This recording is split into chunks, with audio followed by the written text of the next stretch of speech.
Namaskar, my name is Yashit. આજે હું ઊંટ અને શિયાળની સ્ટોરી સુનાવવાની છું.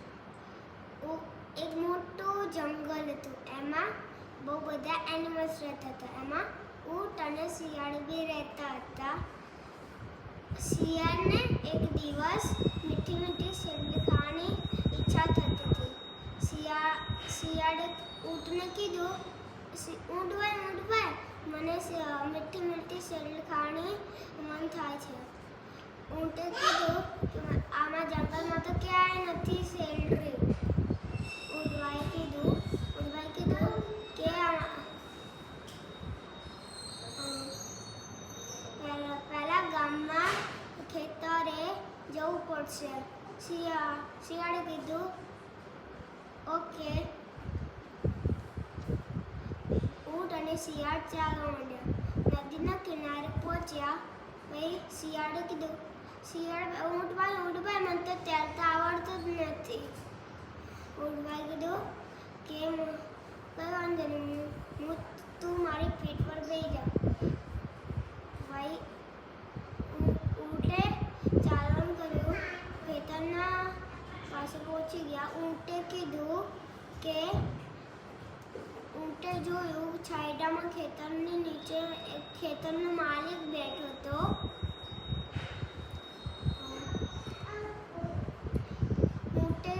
ઊંટે કીધું કે આપણે શેરડી તો ખાઈશું, પણ ચૂપચાપ આપણે શેરડી ખાઈશું.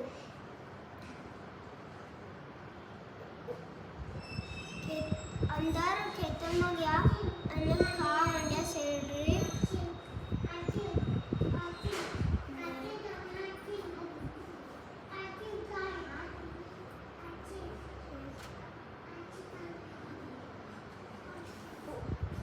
શિયાળને તો ગાવાનું મન થયું અને શિયાળે કીધું ઊંટને, ઊંટભાઈ મને તો ગાવાનું મન થાય.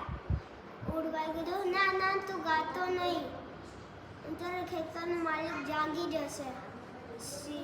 શિયાળે માન્યું નહીં. શિયાળ ગાવા માંડ્યો.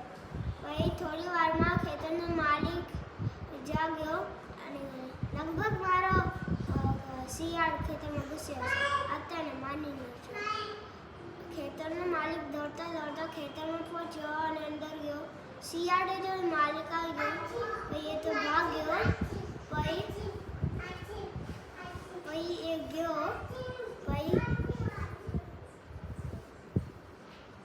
પછી શિયાળ તો નાનો અને પતલો હતો. એ તો નીકળી શક્યો. ઊંટભાઈ ધીરે ધીરે ના નીકળી શક્યા. ઊંટભાઈ ધીરે ધીરે ચાલ્યા અને શેરડીના ટ્રી પર ફસાઈ ગયા. પછી થોડી વારમાં માલિક આવ્યો. પછી માલિક ઊંટને મારવા માંડ્યો. ધીરે ધીરે ઊંટભાઈ નીકળી ગયા અને ખેતરનો માલિક ઊંટભાઈ નીકળી ગયા. ઊંટભાઈ શિયાળને મારવાનું સોચ્યું. પછી શિયાળભાઈ તો નદીના કિનારે ઊંટનો વેટ કરતો હતો. દૂરથી ઊંટે જોયું શિયાળને. લપડવાનો હતો. ઊંટ નજીક આવ્યો. શિયાળે કીધું કે શિયાળભાઈ મને ખબર નથી કે મારે કાયો હતો.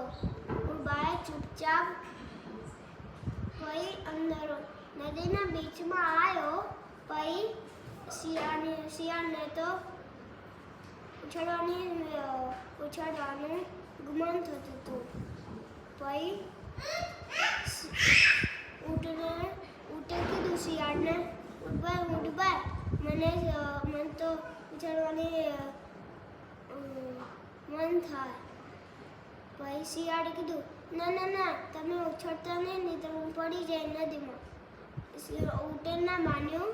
પછી ઊંટ તો ઉછળવા માંડ્યો. પછી શિયાળ નીચે ગીરી ગયો. પછી ઊંટભાઈ અને જંગલમાં જતા રહ્યા.